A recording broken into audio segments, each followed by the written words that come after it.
are live. Ladies and gentlemen, welcome back to the Pigskin Mafia podcast recap show of NFL Week 14 and the conference championship games. And also, I know who the four finalists are for the Heisman Trophy, which everybody should know by now.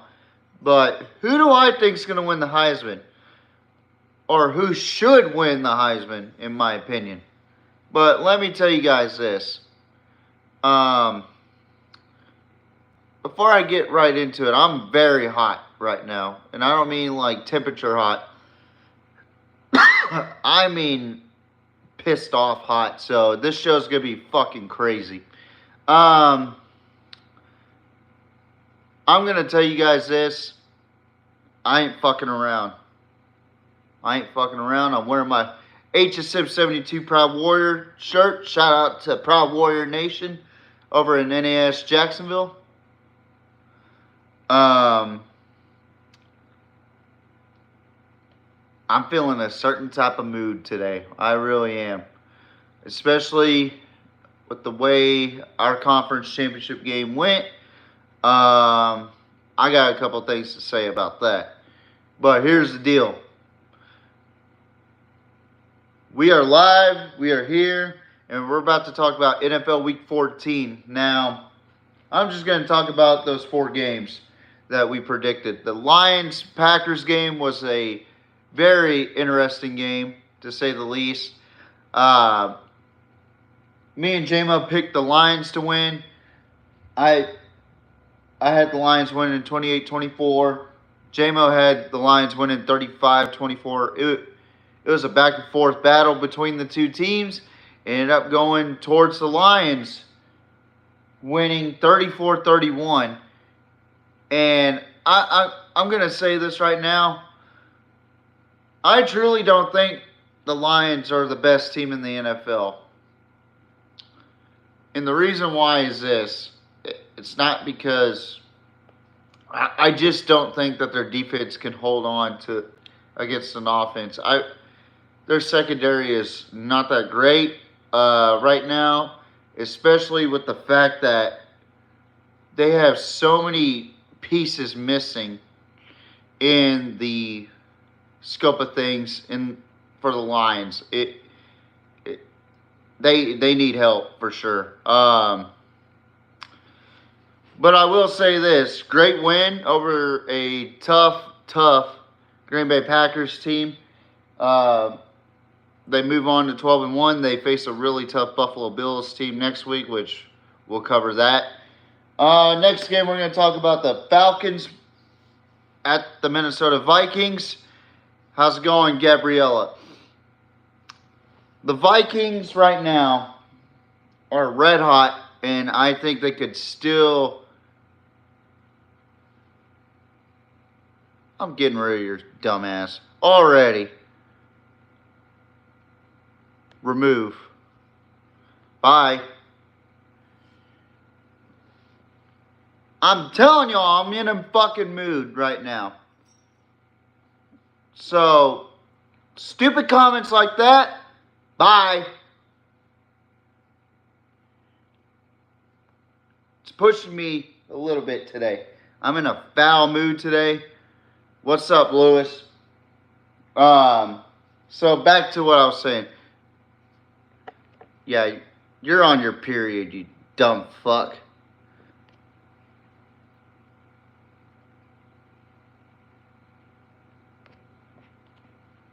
Bye. Thank you, Gabe. Thank you, Gabe. Didn't I just fucking ban you?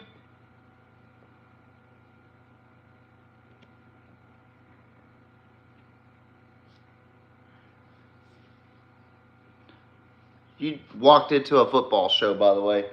But this chat's getting stupid. Anyway, not all of you, just one in particular person that the chat cannot see all this.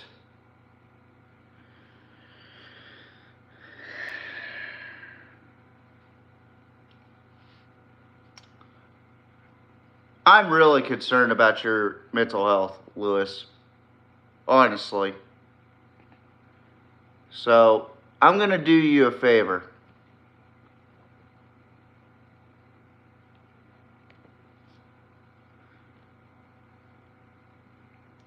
Best way to ignore negativity, you report them. And it's not normal in Canada. Bye. So y'all won't get to see any more of that. But finally, I could get to what I was talking about. The Falcons at the Vikings. Kirk Cousins' homecoming just absolutely gets demolished by the Vikings. The Vikings come out with a huge victory, 42-21. I actually had the Vikings winning by 10, and JMO actually had the Falcons winning by 14. Well, I was right on the pick, but the wrong spread. JMO was wrong on both the spread and the pick. So, good win for the Vikings. They actually look really impressive. Sam Darnold just absolutely killing it right now in the NFL. 22 for 28, by the way. 22 for 28. Very impressive for Mr. Sam Darnold. Thank you, Metric Sphinx. The Seattle Seahawks traveling to the Arizona Cardinals. I predicted 27-14. JMO predicted 28-21 Seahawks. The final score, 30-18. What a tremendous win for the Seattle Seahawks. That puts them higher in the standings for the NFC West. I'm telling you, the Seahawks team might be a sneaky good team in the playoff. Now, the final game, people keep saying that the Chiefs are cheaters. Look, I get it. We all hate the Chiefs because they're obviously good and they find ways to win. Add the Chiefs winning 19-13. JMO had the Chiefs winning 35-28 over the Los Angeles Chargers. The Chiefs get it done, 19-17. Great win for the Kansas City Chiefs. Now, will they win the Super Bowl? I don't know. Will they win this? It's a probability. Excuse me. It's a probability. Now, we're going to talk about the conference championship games that we just witnessed. Already had the CFP reaction or the college football playoff bracket reaction show yesterday. If you tuned in, thank you so much. Keep watching that previous live. That was a pretty awesome show. I was super excited. Tonight, I am pissed off for a lot of reasons. There's way too many blowouts in these conference championship games, which we'll go over here in a little bit. And a certain fan base keeps crying that they should have been in the playoff. Well, you shouldn't, because you didn't get yourself in the conference championship, for one. For two, you did not get the job done. And I think that fan base knows who I'm talking about. That is the Alabama Crimson Tide fan base. I never thought I would have to say this, but Alabama fans right now are starting to act like A&M fans. They are chirping like A&M fans. It is beyond disgusting, and Nick Saban, Bear Bryant would be rolling in their grave right now just imagining the sight of a Crimson Tide fan base just acting like our little brother. I'm sorry, but your two losses matter. Oklahoma 6-6, Vanderbilt 6-6, a strong 6-6, but a 6-6 team, and a team that you haven't lost to since the 80s. So, Alabama, you're done. You're done past that point. And you lost to a playoff team in Tennessee. Now, they're going to try to say, well, Texas didn't deserve it. Yeah, we did. We won all of our games but one. That's Georgia. One team. In 2 games, we lost to one team, and that's Georgia, which I'll get to that here in a little bit. But first game we're going to talk about, Jack State taking on Western Kentucky. I actually had Jack State in a very close matchup, 24-21. J-Mo had Western Kentucky. Western Kentucky actually played them a week ago, or a week prior, and beat them by a small score. I don't remember the full score, but Jackson State woke up and beat the fuck out of Western Kentucky, 52-12. I'm baffled about this score. I thought Western Kentucky would put up more of a fight, but man, the Gamecocks over there at Jackson State know what the fuck they're doing. So, good win for the Gamecocks, shitty loss for the Hilltoppers. Next game, moving on. American Conference game. American Athletic Conference Championship. Army versus Tulane. Now, here's my question. Why is Army playing Navy this week when they have a conference championship game? And Navy and Army are conference opponents. I really think, and this is just me thinking, that game should be left alone, that rivalry game, but it should be sooner. Honestly, I get the pageantry of it. I get the tradition behind it.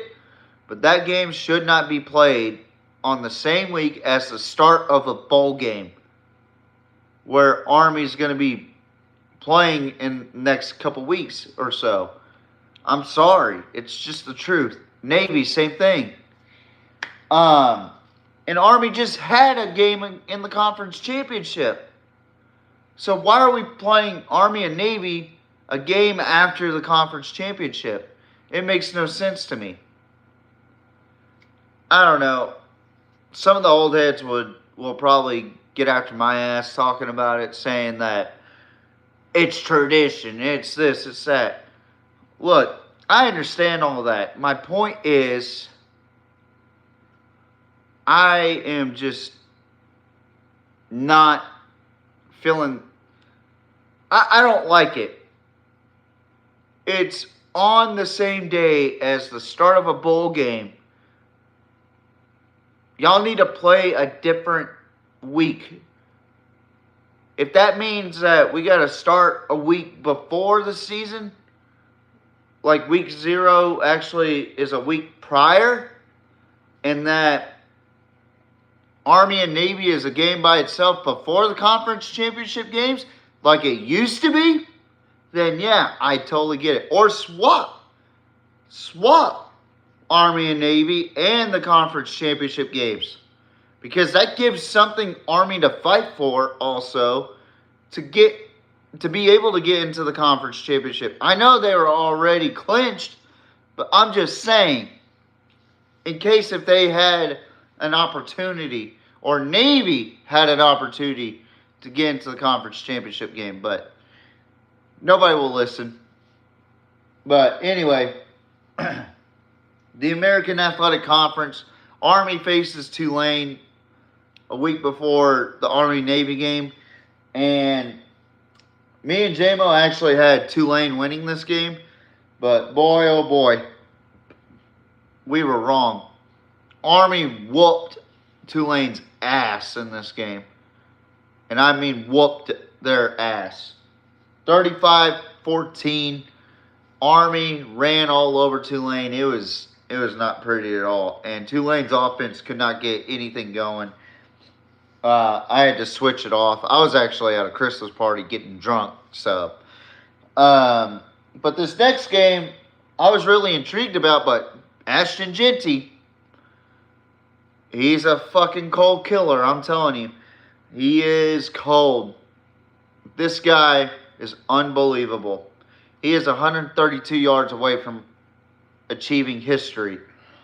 And I don't know how you can't even consider him the top two if you're even a prime sexual. I don't get how you don't think he qualifies to be a Heisman, and you just just because you're a prime sexual does not mean that fucking Travis Hunter has the better stats than Ashton Genty. I think chasing history is more important than playing both sides of the ball. And Travis Hunter's a great football player, which we'll get into that here in a little bit. But Mountain West Conference Championship, number 10 Boise versus number 20 UNLV rematch. Last game was incredible, 29-24. Boise State's defense shut down UNLV's offense. It was a great display of football by Boise State, and I think they earned that third seed in that game. I really did, because they showed that they can beat an opponent twice, for one, and for two, to hold that same opponent for 7 points. And also, Ashton Genty proves his dominance out there on the field. Look, you could say he plays in the Mountain West. I don't give a fuck where he plays. He's chasing history, folks. This is incredible to me that our generation they're so big into stats, don't even give a shit about what's at stake right now. We could see Barry Sanders' record gone before our very eyes. Everybody said that this was not going to be touched. Well, we're at that point where it's probably going to be touched in that playoff game with Boise State in the winner of SMU and Penn State. I don't know, folks. I genuinely think that Boise State's a really, really scary contender, especially for Maddox Madison. Now, I will say that he hasn't faced a true defense quite like I'm talking about Maddox Madison for a second. He hasn't really faced a true defense. Now, does that mean SMU and Penn State are really good defenses? No. I think Maddox Madison could throw all over those defenses. I'm talking about Georgia. I'm talking about Texas. I'm talking about Ohio State. I'm talking about Tennessee. And Notre Dame. Notre Dame's another one that you got to watch out for. So, good win for Boise State, 21-7. Maddox Madison had a terrific touchdown. I don't know how he didn't get his knee on the ground on that one touchdown where he dove in and scored the touchdown.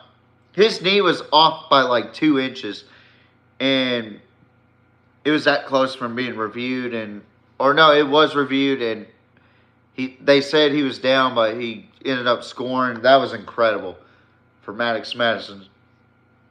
Excuse me. But great win for the Boise State Broncos, and well-deserved to be in the playoff. Next game we're going to talk about was another blowout, and it went pretty much how I thought it would go. Arizona State taking on Iowa State in the Big 12 Championship. Now, this game to me, I went 42-27. I thought Iowa State would score garbage points at the end, in which they did. I thought Arizona State would score more than 40 points, which they did. I went 42-27. J-Mo had Arizona State in a tight, contested battle, 35-31. Guess who's right? This guy. 45-19. In the give a pointer out there. I'm not saying J-Mo got the pick wrong. I'm saying that he got the point differential wrong. I was close on that one. I had 42-27, but the final score was 45-19. Iowa State could not out-physical Arizona State. They couldn't even stop Scatterbo. Scatterbo had fucking 170 yards rushing in that game. 3 touchdowns, I believe. And he was on his phone by the mid-third quarter looking at his tweet. And here's another thing. How is he not considered in the Heisman race? Why is Cam Ward there? Why is Dylan Gabriel's bitch ass there? Honestly, that's another topic I'm going to talk about later. But the MAC championship, Ohio taking on Miami of Ohio. This was my sleeper pick right here because I had no idea about this game. I had Ohio winning 31-20. J-Mo had Miami of Ohio 31-24. And Ohio whooped that ass. 38-3. I thought this was going to be a better matchup, honestly, but Tyus just ran all over the Red Hawks. And also, Parker Navarro, I think he proved J-Mo wrong in that game. J-Mo was not confident in Navarro's playmaking ability, but people forget Parker Navarro is a dual threat. So, he could run the ball, he could pass the ball, but J-Mo was worried about his passing game. That's fine and dandy because usually dual threats don't really do that well against the pass or with the pass, but he proved J-Mo wrong in this game. I'm just going to say that. So, good win for the Bobcats, but horrible loss for the Red Hawks. And that actually, well, we'll talk about that here in a little bit. Next game is the game of the week for us. It was Georgia taking on Texas.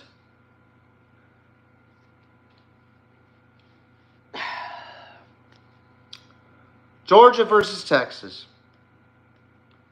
My team in the SEC Championship for the first time in our first year could shut everybody up and prove that we could run the SEC. But we had one obstacle, and that was Georgia. Started off great, but could not capitalize on offense. Georgia could not capitalize on offense at all until the second half. And Carson Beck did look good out there, but got injured on his UCL. He might not play in the college football playoff, which, boo fuckity who, Florida State. Who gives a shit about your fucking shitty takes anyway, Danny Cannell?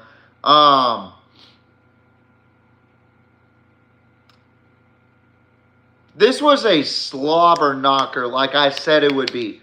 I had Texas winning this matchup 34-28. J-Mo had this matchup 30-24 for Texas. We were both wrong. It went into overtime. It was a classic, obviously. Georgia won with a backup quarterback who I think is better than Carson Beck, Gunnar Stockton. Very much more mobile and can get passes off that Carson Beck couldn't. Good win for the Bulldogs. Way to capitalize. There's a distinct difference between the two teams. One couldn't capitalize, the other could. In key moments.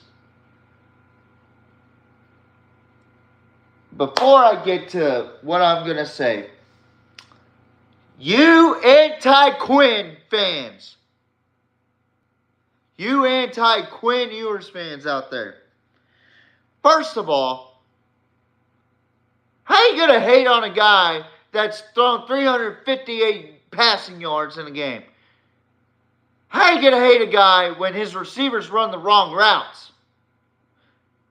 How are you going to hate a guy for trying to make plays and did a lot better in this game than the first half against Georgia in the first bout?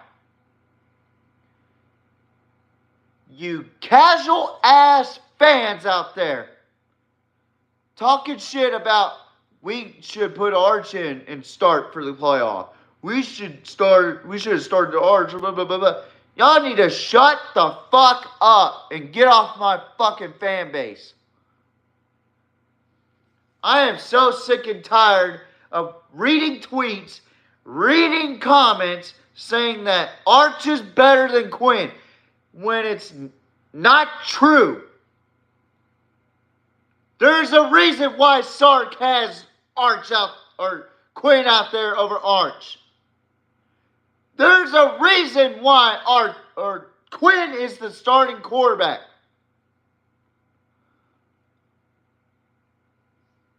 I am so sick and tired of you casuals saying that Quinn is an awful quarterback.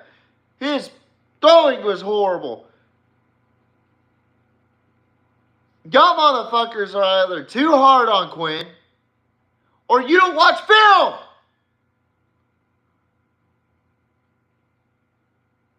Stop saying that Sark needs to swap quarterbacks. And you analysts out there, you analysts saying that there's QB comparisons to the Tua and Jalen Hurts situation. Not true, for one. That would be more towards Georgia if you want to keep it real.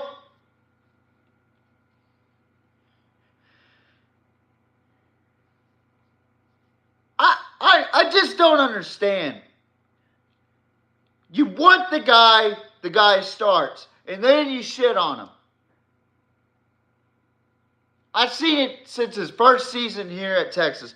He has steadily improved and improved time and time again, and all you fucks like to sit there and hate glaze on this guy who threw for 358 fucking yards. The reason why he has incompletions is the fact that fucking his receivers were dropping passes and ran the wrong routes. Isaiah Bond, what the fuck are you doing? That was the worst display of looking for the ball before it's picked off that I've ever seen by a receiver. Could Quinn have thrown a better ball? Sure. But it hit his fucking hands. Matthew Golden, which would be smarter? A hitch route or a fucking comeback route? But all you fans want to sit there and blame Quinn Ewers. It's so fucking easy to blame Quinn Ewers. And then you want to blame Sark.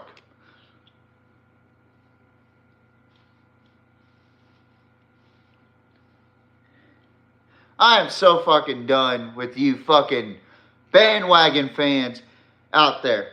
I truly am. I truly am.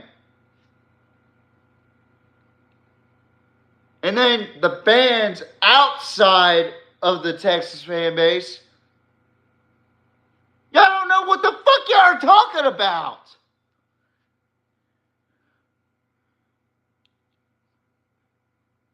The score would be 33-16 if Arch was in. No, it wouldn't. Did you not watch the last time Arch was in against Georgia? Before the conference championship game? He had 2 good throws. And then after that, Georgia was all over him. Watch the goddamn film.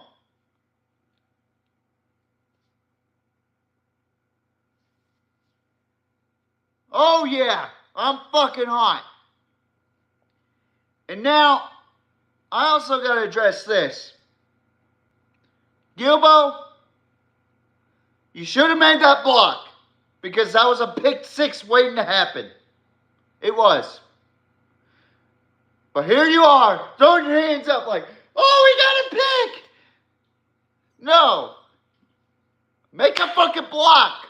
So that way Johnny Berry could take that to the fucking crib. Or else that wouldn't have been overtime. Bert Auburn. As clutch as you were at the end of the game,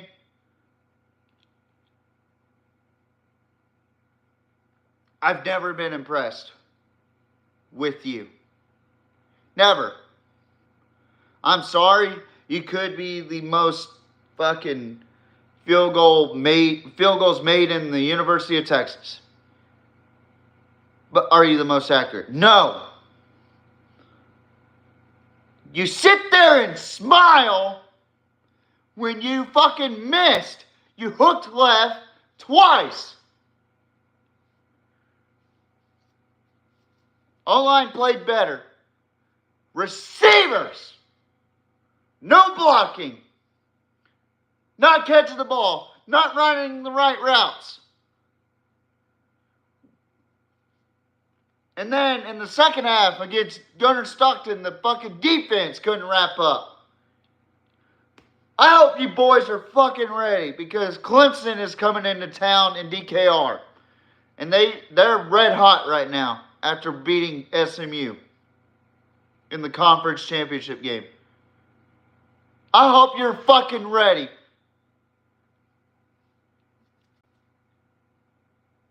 Maybe we shouldn't play conference or not.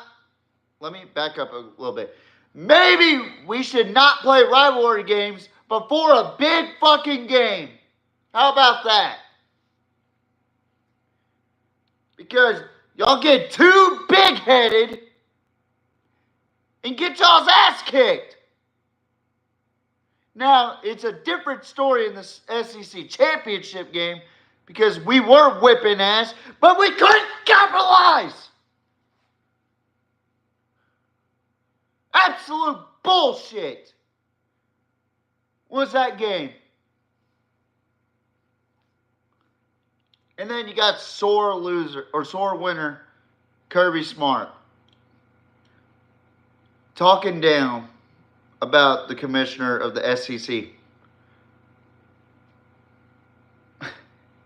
Talking about his tough schedule. Let me ask you something, Kirby. Did it occur to you that you played too much of the victim? And that one day, that victimhood's going to be your downfall?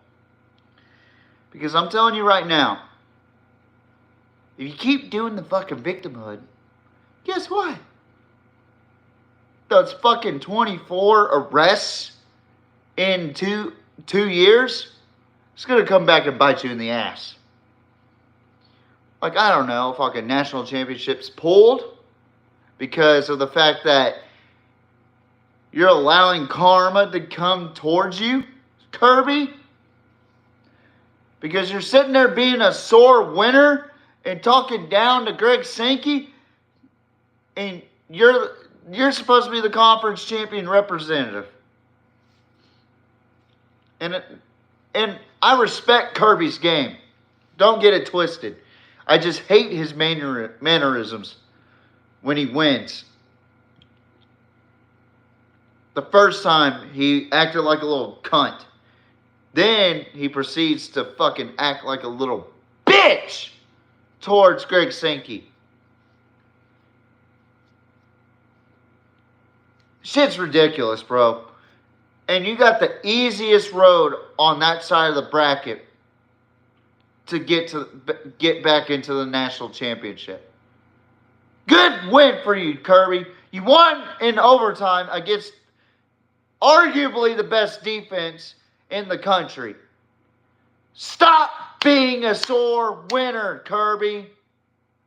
Stop it. Because at the end of the day, we all know how great you are, Kirby. We all know about Georgia. You're not underdogs anymore. You're the guy. You're the man. You're the person that we want to beat. You got the target on you. So stop acting like a sore winner. Now that I've said what I've said and ranted what I've ranted, it's been a while since I've had a major rant like that. It was a slugfest. It was frustration on both sides of the ball. Both sidelines, frustration everywhere. A lot of fans will say it was a one-sided officiating side or half that might have cost Texas the game. I don't care. We just need to execute better and capitalize better. But Georgia wins in overtime 22-19 with Limp Dick Carson Beck coming back in, handing the ball off to Trevor Etienne, who I think is an outstanding running back. Scores for the Dogs, and they are the 2024 SEC champions. 3 claps for that. And 3 claps for my Longhorns for actually competing. And what a game that was. It was a really good game. But there's a lot on both sides that... And honestly, that was a national championship type of game. It really was. It's just the fact that we could not capitalize. Otherwise, it would have been a much better podcast. I'm telling you what, it would have been a better recap show. And I probably would have been singing the fucking fight song right now for Texas. But I give credit where credit's due. Great job, Georgia. Texas, we're in the playoffs still, so it's fine. Next game we're going to talk about, the Sun Belt Conference Championship game. Marshall taking on Louisiana, another fucking blowout. Marshall, the Thundering Herd, absolutely destroyed Louisiana. I had Louisiana winning this game 42-38, and J-Mo had Louisiana winning 14-10, and I just got word that Malik Murphy is in the transfer portal.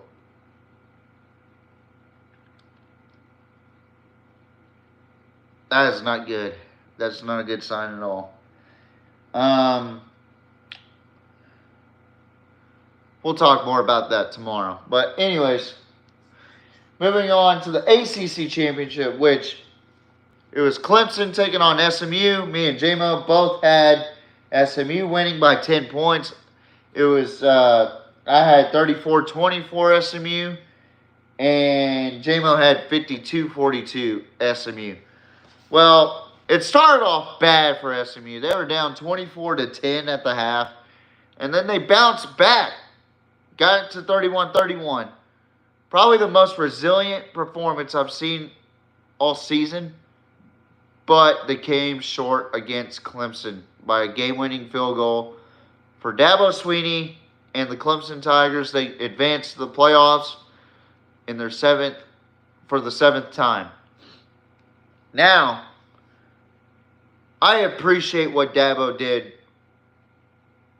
Dabo is one of those guys that gives credit where credit's due on the field. He said SMU is a playoff team. They need to put them in. And by God, SMU's in because of that win or because of that loss. 34-31. And I did say that SMU had to be close in order to be in the playoff. And, man, what a great bounce back or comeback, and almost won the ACC in their first year. Pony Express is still alive, but can they make it to the promised land? We'll find out. But for Clemson, they got to travel to Austin, Texas, DKR. It's going to be an interesting matchup. A lot of storyline between Cade Klubnik and Michael Taft and Quinn Ewers. And also Andrew Makuba seeing that bright orange again with the paw. It's going to be a very interesting week, or a very interesting game to talk about for Texas and Clemson. First time matchup, by the way. So, and finally, the Big Ten Championship, where everybody had Oregon in this matchup. I don't give a damn who you are. Everybody had Oregon in this matchup. I had Oregon 38-14. JMO had a little closer game, 31-17 for Oregon. But man, Penn State was giving it to Oregon a little bit. It was like two boxers going at it. But Oregon had the edge. They won 45-37. I tell you what, Drew Aller had a hell of a game, but it just was not there for that Penn State secondary. They are fucking awful. I'm sorry. That's why I think SMU might have a good chance against Penn State. But now we conclude with that recap. Let's talk about the Heisman real quick. So we have 4 Heisman contenders right now. We have Colorado's dual position player, Travis Hunter. Boise State's workhorse, literally, Ashton Jeanty. Oregon's fucking transfer portal king, Dylan Gabriel. And another Miami transfer portal king, Cam Ward. First of all, I don't like the last 2 selections. Mainly because it took Dylan Gabriel 7 years to get close to Case Keenum's passing yards. Case Keenum was in college for 4 years and has a record for career passing yards. Meanwhile, you got Dylan Gabriel, who decides to stick around for 7 seasons, is this close to breaking his record. I don't even think that it's fair to put him on there because of the fact that he's a transfer portal cat. I don't even think Cam Ward deserves to be up there. They're both talented guys. I just think that they have issues. So for the 2 I would put up would be Cam Scatterbo out of Colorado. Or Arizona State. My fault. And controversial take? Maybe. But I would put... This is going to be tough. Jackson Dart. Say what you want about the 3 losses about Ole Miss. We could say the same fucking thing about Colorado. Let's keep it real. If it was about record, then Colorado's players should not be on there. This is about the best player in college football. Okay? That would be my 4. You have Ashton Jeanty, Travis Hunter, Cam Scatterbo, and Jackson Dart. Not in the same order. And I'll give you my order here in a minute. I think all 4 of those guys deserve to be on the Heisman conversation and get to stay in New York, or deserve to be in New York for this award. But I genuinely think that there is one true guy that actually deserves the Heisman. And I genuinely think this guy absolutely not only carried his team to the playoffs, but carried his team to a first-round bye, and that is Ashton Jeanty. Ashton Jeanty is chasing history, folks, before our very eyes, averaging almost 200 yards a game. He is doing some unreal shit. And if you don't think 200 yards is hard, then you're absolutely delusional FanDuel fanboys that just do parlays because you don't fucking know, that come to me and ask me for fucking advice. Yeah, I said that. If you actually think that counting snaps is more than what Ashton Genty's doing, fucking averaging almost 190 yards a game. 190 yards a game. That has to be the most incredible stat I've seen in my time. You can say, well, the defenses are watered down and this is... That's fine and dandy. But he faced the number one team in the country. He faced a top 25 team in the country with a top 10 defense. So stop the bullshit. 2, I'd say Jackson Dart. I think Jackson Dart gets that number 2 spot. I think he is one of the best quarterbacks I've seen over the last couple of years. Although I got him number 2 for my next year's or this year's draft special, I think he is going to be a phenomenal quarterback in the league. I really do. But he has fucking got a deep arm. Deep ball accuracy is incredible. And he's a tough son of a bitch. So, yeah.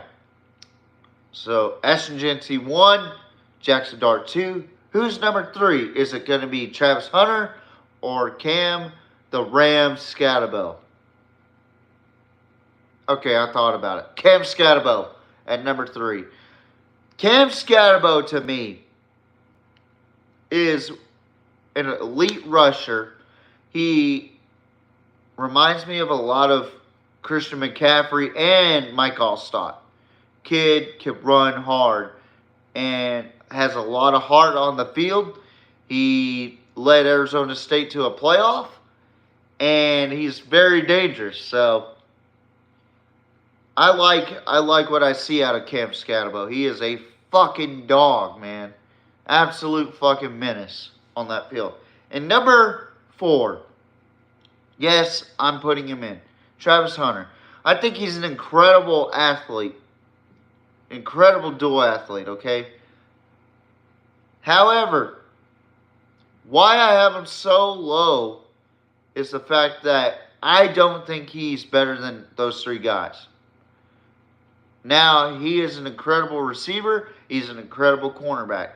However, he played in a weaker schedule than Arizona State and did not play against Arizona State's defense or offense. He did not play against Cam Scatterbo and did not win a conference title against Cam Scatterbo. And he did not play in a tougher conference than Jackson Dart did. And to be controversial, I don't even think Colorado played in a tougher conference than the Mountain West. Believe it or not, if you had Boise State, Colorado head-to-head on the field, I think Boise would blow them by. I really do. Boise State is a lethal team, but with a lethal workhorse like Ashton Genty. And very underrated defense for Boise State. I think Travis Hunter is an incredible, incredible player.